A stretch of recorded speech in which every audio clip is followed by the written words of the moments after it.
Chapter 17. Sitting at the Table. Ellie thought she'd been nervous before the Coven Summit, looming specter of officially being recognized as a pillar of the town council proved far worse. Her mind was about as sound as she was going to be. That is to say, she spent most of the day busying herself with chores around the ranch and mildly threatening any of her friends who tried to give her an encouraging word about her prospects for the evening. There was no more avoiding it after dinner. She knew she had to be ready to go soon, but it wouldn't do to be late for her first meeting as a member of the council. And yet, she couldn't bring herself to go any faster, drifting from one task to the next and stopping completely to open the family's generations-old jewelry box. Ellie replaced her thin smoky glass ring for channeling with the one that belonged to Kay, made of brightly polished copper with a selenite stone embedded in the band. The heirloom fit her finger well enough, but holding it in front of herself and unable to avoid the stare of her own reflection in the mirror, she felt the same deep sinking feeling in the pit of her stomach that she had when she asserted herself during her father's attempt at a coup. She tried a couple of different combinations of accessories, and with each one, she met her own eyes in the mirror. All she could see was a child dressing up in a grown woman's jewelry. Maybe she would fit them someday.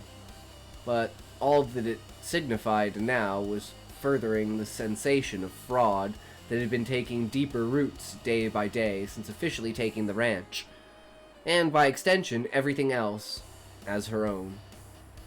Hey! Cord's head popped into the bedroom to find Ellie sitting at the vanity staring at her reflection.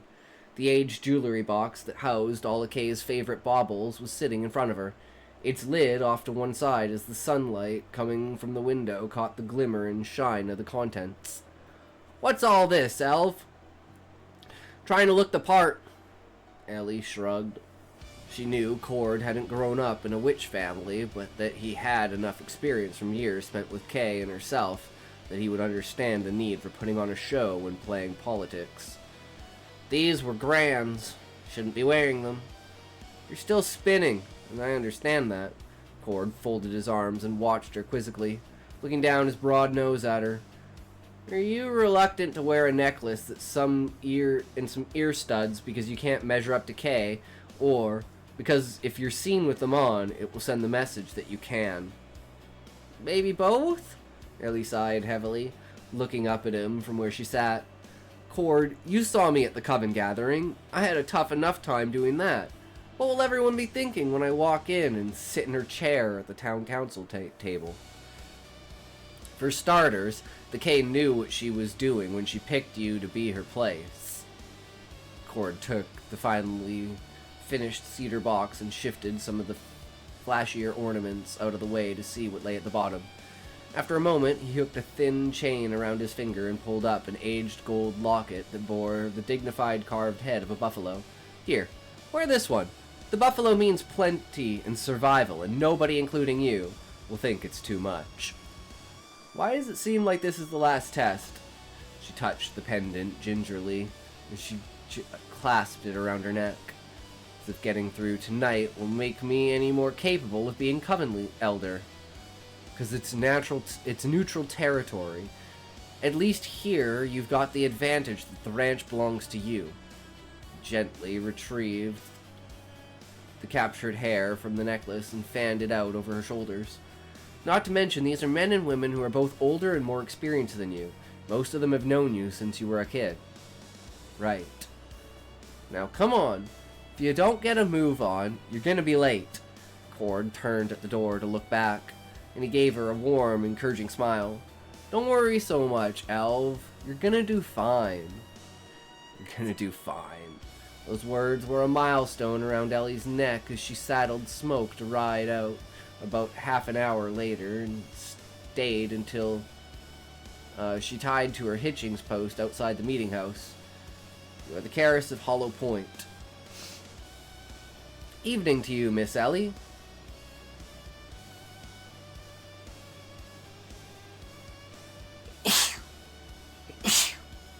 Jesus, Scoozy. Abraham Locke came to greet her when she entered the room. Glad to see you here tonight. Good to see you, Mayor. She smiled at the portly man. He was the type of politician that people wanted in office for his charm rather than effectiveness. He had been mayor of Palem for nearly 20 years and was so popular that whenever it was time for an election that might end his tenure, he ran unopposed. I wanted to thank you. It was good for you to come to my grand's burial and release ceremonies. Mayor Locke nodded. I was honored to be there. Ellie couldn't quite remember, but she thought he was only a handful of years older than her father and uncles. Gran had likely had held her position for the bulk of his life. Sad to see her go, though I am glad it brings you home, Miss Ellie. Or I suppose herself is Elder Karis now. Please, no more than it needs to be. Ellie did her best to ignore the twisting of her stomach. The rational part of her mind was reminding her again that it did her no good to show either hesitation or self-assurance. In a setting like this, a blind man could see she was too young to know what she was doing. But to display timidly would be an invitation to be trampled into the ground.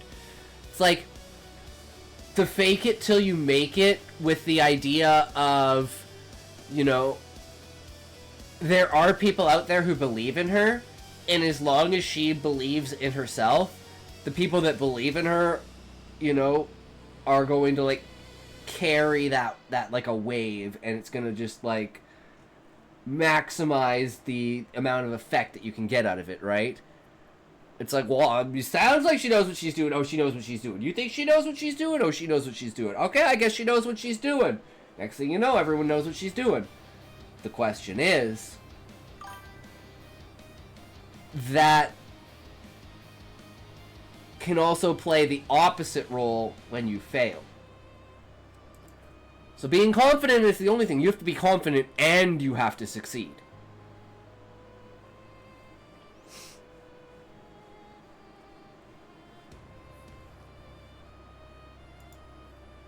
And politics is...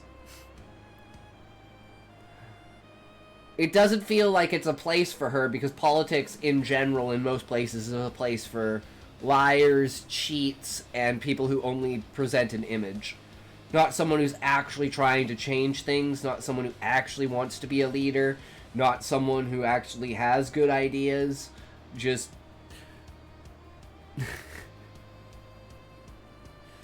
someone who has confidence and charisma, and people are willing to give them money to say what they want. At any rate, there was no going back. She'd cast those dice. The deed was done. Nearly everyone has been good about it. Not blaming your father too much, I hope. Mayor Locke hadn't been present at the Iron Gate and witnessed Kingsley's outburst to himself. Not that she was surprised that it would likely be recounted in town for decades yet to come. A man in that kind of shock shouldn't be near an open bottle. Makes him say things he doesn't mean. Ellie considered saying that. Based on experience, with her own father denouncing his dead mother's decision and publicly humiliating her for becoming the new elder was exactly what he meant to do. She'd almost opened her mouth to do so just before thinking better of it. Kingsley had taken pains to build his own support many years ago, both inside the Covenant and out. And Abraham Locke was one of his closest and situated allies. Sure, you're right. In time, he might even be glad not to be in town, the mountains being this close. I think it was always too high for him. She's already being tactful before she's even inside of the chamber. I think she can do this. I think she has it in her. You were right. Locke nodded again thoughtfully. Locke nodded again. Oh, well, there's your double error. Locke nodded, unless that's supposed to be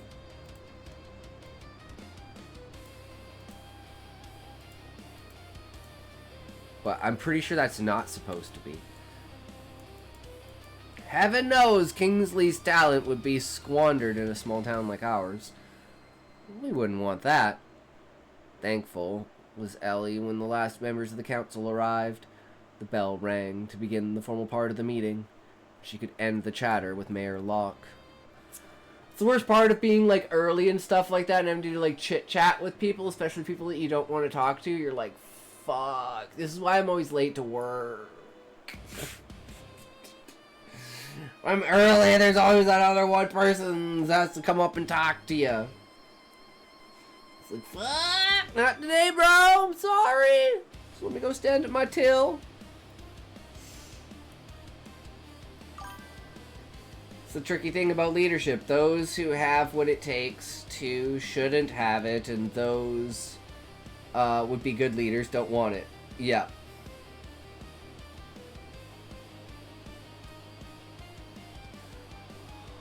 Paradox of leadership. That's why you get 1 in 500 years of a truly amazing leader that changes history and the entire idea of what it is.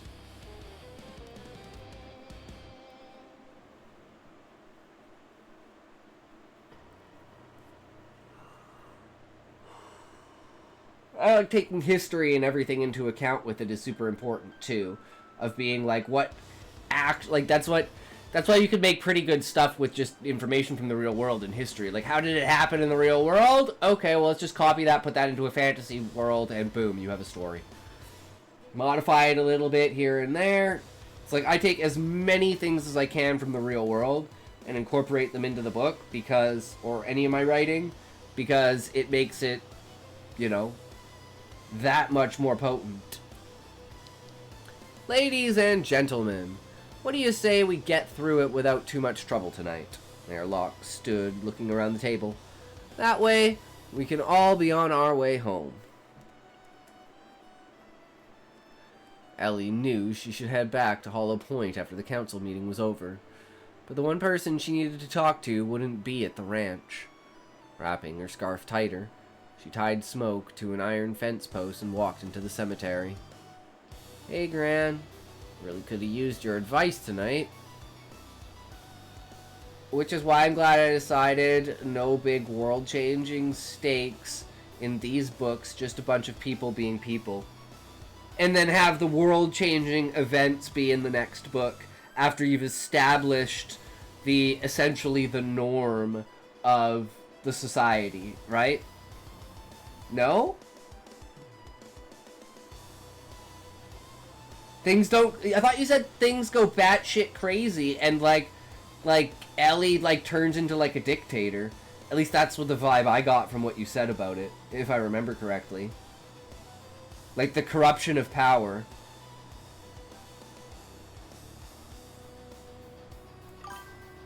Oh, really?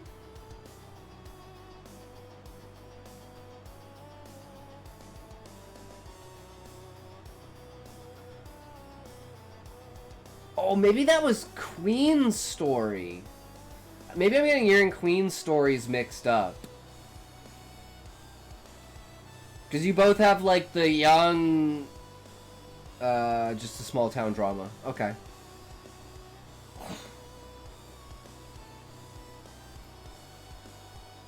I mean, that always works, right? It's a simple story in a fantastic world, right? Some people are doing the best they can, some aren't. Yeah. Some succeed because of what they do, and some succeed in spite of it. My first town council meeting. You never told me how much those things drain the will to live out of you. Hello, hello! Nikki AD! Welcome, welcome! How are you? How are you today? What are you up to? Good to see you in here. Are you a writer? Are you a reader? Are you a purveyor of ideas? Do you enjoy creativity and imagination? Are you an explorer of the world of words? Welcome, welcome. I'm Intoxication. Here we do beta reading, tips and tricks to improve your writing skills, as well as a little bit of art, a little bit of writing, and some other in between of whatever the fuck we want. And right now we are reading CountryGirl's story. We are on chapter 17. So far, it's a very, interesting story, let's say. I'm waiting for things to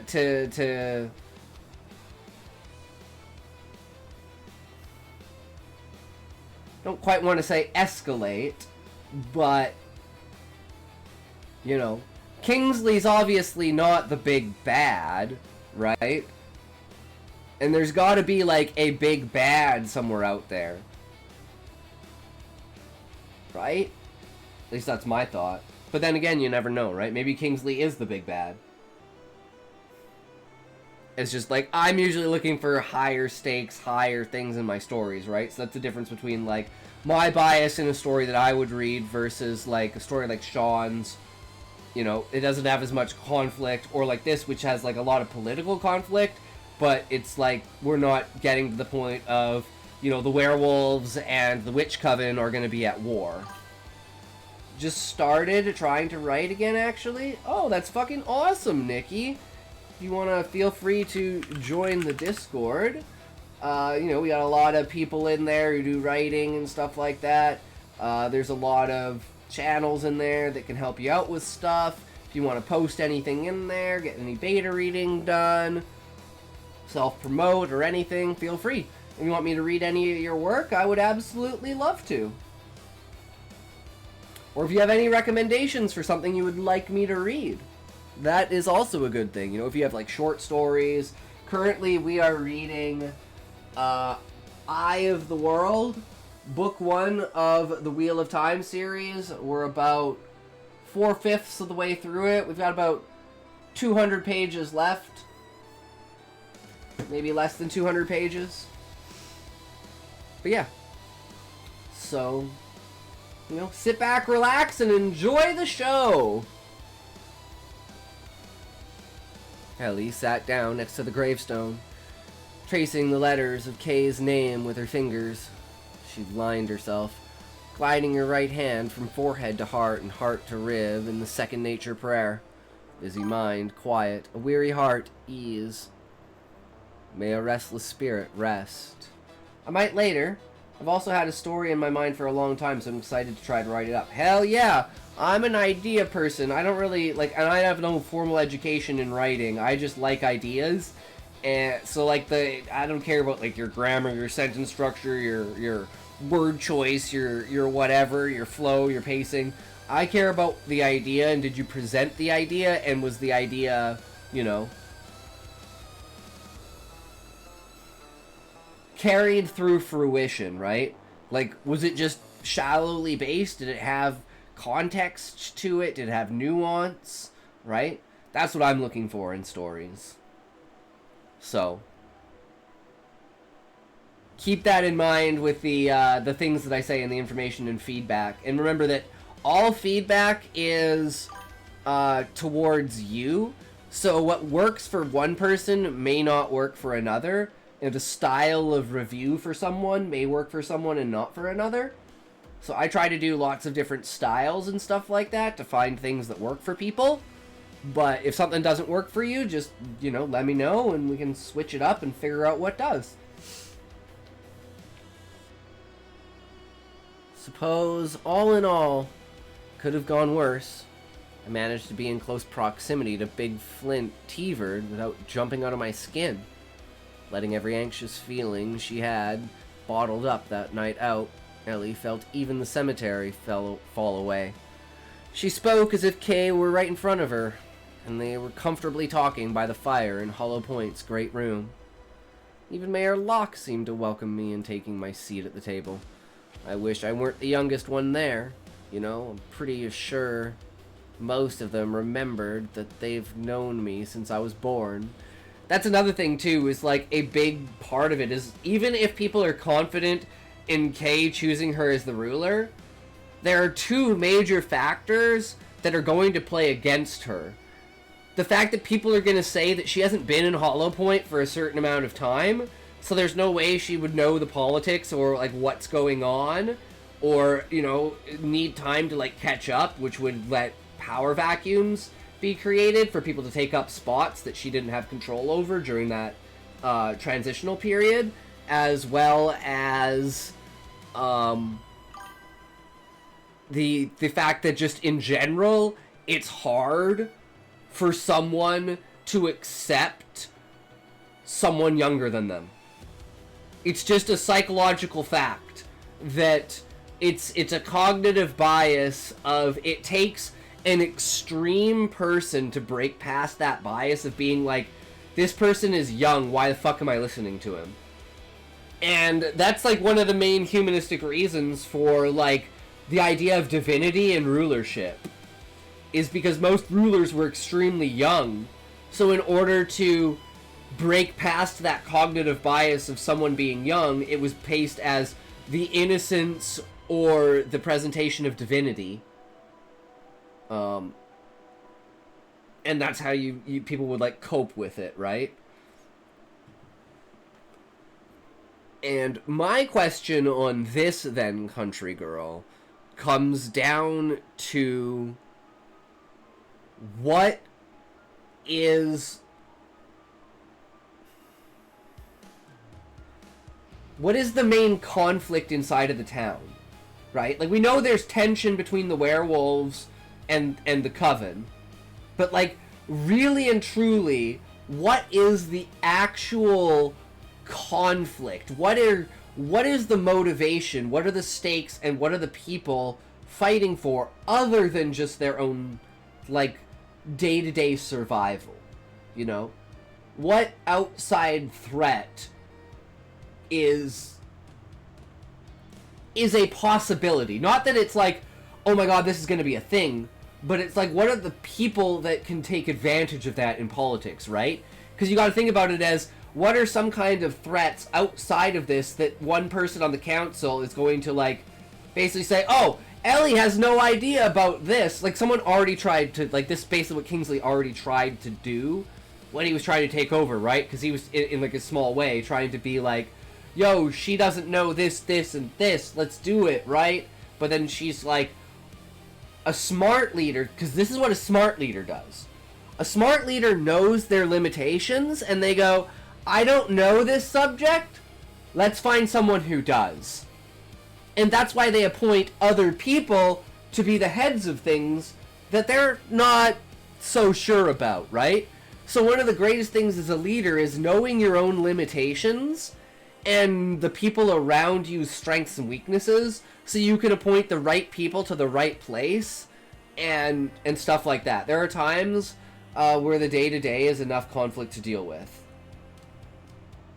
It's a witch coven too, right? So it's like their day-to-day life struggles are not going to be the day-to-day life struggles of necessarily a normal person. And the time of like the year it's set in, like the age it's set in, right? So yeah, showing survival. But I will say, CountryGirl, that could be capitalized on. I don't know if you're going to do it, like, I'm guessing you're going to do it more in the story, because it's been slowly hinted at, right?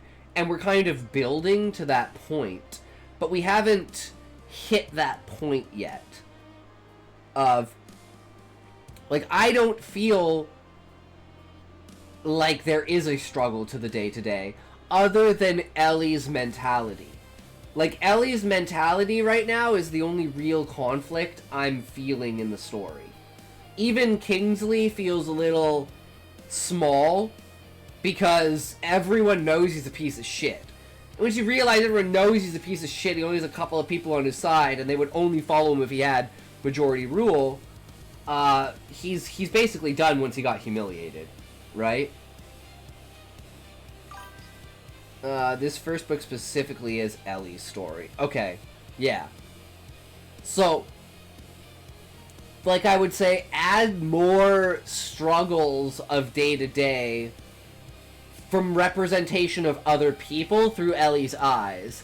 And what I mean by that is a contrast of her being the elder, her being in a privileged position, and seeing other people that aren't in privileged positions throughout the village, and that giving her inspiration to want to, like, change things, and kind of seeing how there's been this slow decline, with, like, maybe a decline in Kay's power or something. But again, you know, I'm just spitballing random things of, like, what I would like to see in the story.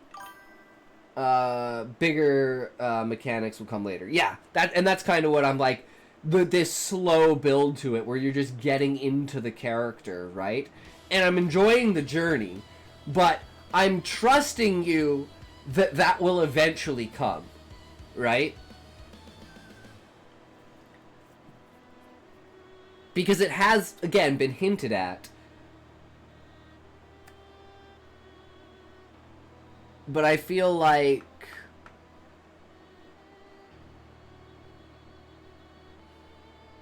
if I was going out of my way to read this story, right, I would need more conflict in it. I just need more conflict in my stories. But again, like, that's my bias. That's why I try to hold that out of it. Probably not in the way you expect, but the big conflicts are coming. Yeah. And the other thing is, like, this is slice of life style. Fucking ads. God damn fucking ads! Why?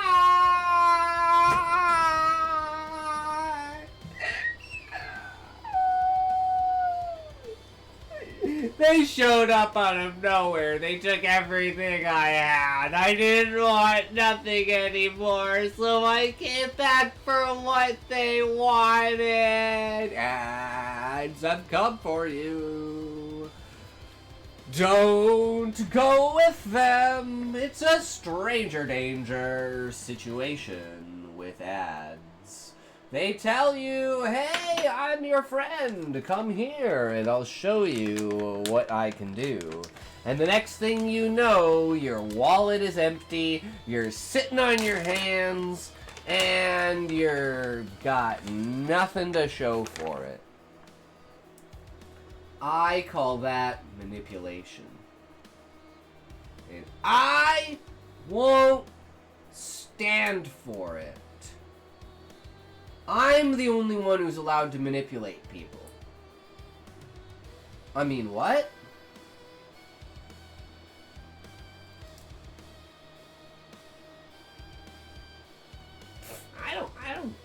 I don't do that. Guys. Yeah, right. Yeah, right.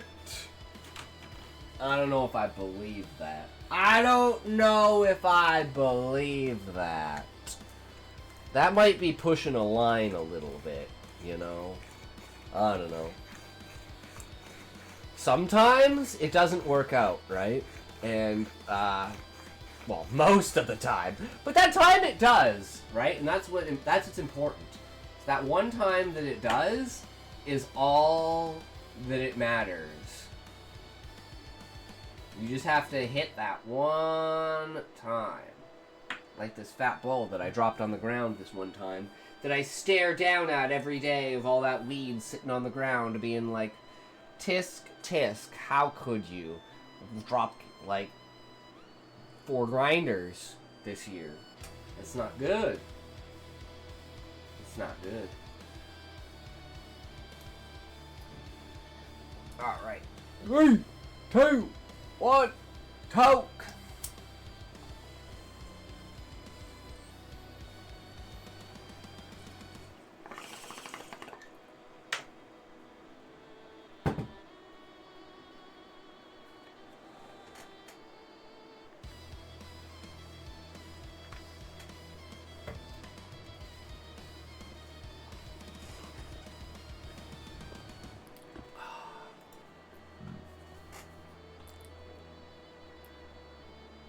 Ignoring the passage of time, Ellie discussed everything from the Coven's contributions to the upcoming God-Nider ball.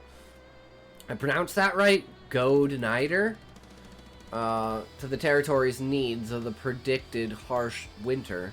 Eventually, she even talked through what would be needed for Palem economically when the first cattle drive of the new year was ready to go. Ellie was just beginning to feel better and more assured of herself when her senses made her aware she was no longer alone. "Who's there?" "It's just me. Sorry." Startled voice. Unexpected. Pronounced God Nydir. Okay, God Nydir. Unexpected by Ellie came from the shadows as Winifred Montgomery approached her. "I don't mean to disturb you. I was visiting Trevor when I saw you coming to your grand's grave." "Oh, I didn't think he'd be buried here. He died fighting in Eritane, didn't he?" Basically, Christ Christmas? Okay, cool. So like the winter solstice. Ellie knew that most soldiers, if lucky or wealthy enough to return home, received honorable burials and national service ceremonies. Cemeteries in cities twice the size of Palem. "Is he in your family plot?" "I wanted him close." Winnie tightened her shawl against the uptake in the wind. "Henry won't have many memories of his father. He at least deserves to have a place to come and feel close to him." "It's rough to be among the ones left behind." Ellie nodded to the large black stone face that bore Kay's name. Maybe it was the quiet honesty that the graveyard seemed to require. Ellie felt none of the veiled hostility that usually accompanied the speaking to Winnie. "I was at the town council meeting tonight and was just telling my gran all about it. Telling her I'm not ready to take her place." "And you never will be if you don't start believing she knew what she was doing when she named you." Winnie's almost supportive words were the last thing she had expected to hear. Only the cover of darkness protected the gape of surprise Ellie knew must have been on her face. "You can either worry about disappointing her and proving your father right, or you can trust Miss Kay when she said that she believes in you." "And if I fail?" "Then you'll be single-handedly responsible for tossing a centuries-old coven into the dirt." She looked at Ellie skeptically, as if weighing the bite her next words should possess. The words hung in the air for a minute before Winnie broke into the first honest smile Ellie could remember seeing on her face.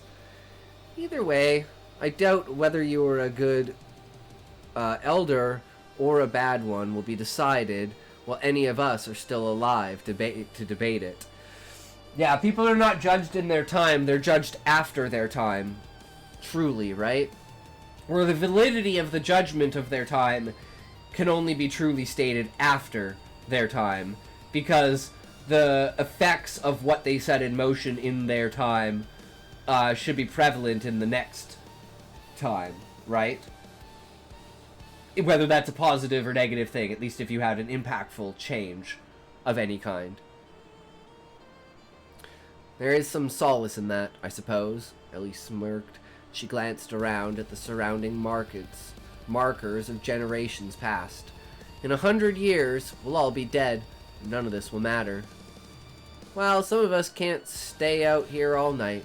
I got a son to take care of." When he turned, brushing away the evening dews from her own graveside conversation. "Good night, Miss Ellie. Good night, Miss Winnie." I like that interaction because it shows that there's other people, right? That, you know, death is a natural part of the world and everyone experiences it. Plus it adds a little bit of, hey, there's a little bit of exposition for world building there, you know? Like, ooh, what's this war about where a person died? Is that going to come back and be important? Ooh, who knows? History lessons, history lessons. But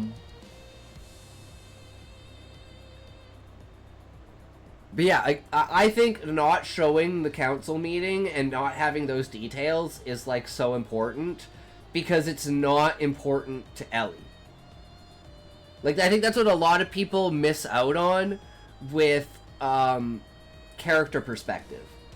Is like, you could say it's plot important that maybe whatever's discussed at the council meeting is shown, but it's not character important because it's not something that Ellie would pay attention to. She's more focused on presentation and ability than what like the subject matter itself. And that's what makes writing this dynamic really fun. There's no fun sparring when your rival is hurting. Yeah. It's like, I want to be the one to put you down, but I don't want you to be down when I put you down. I want to see you fall. I want to see you uppity, and then I want to see you falling down. Kind of like kicking puppy. You might win, but you don't feel good about yourself. Yeah. Yeah.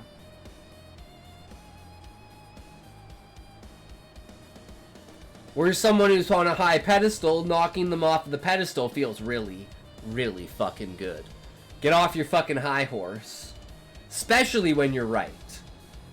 I mean, it's good when you think you're right, but it's even better when you are right. Just objectively. It's like, oh, the vindication, the satisfaction of it. Truly inspirational, right? Love it. Alright, well, that's CountryGirl's story. But yeah, I love the chapter. It came together nicely. It again, it's sticking to the things that the character is paying attention to, and it weaves in these smaller little bits that I always say, the tiny pieces are what make it. You want each sentence to be a puzzle piece, right? And then putting all the puzzle pieces together. You don't want to have, like, one giant puzzle piece. You want them all to be small puzzle pieces that make a giant puzzle piece. And then that makes it super easy to follow as well, right? But, in any case, what should we do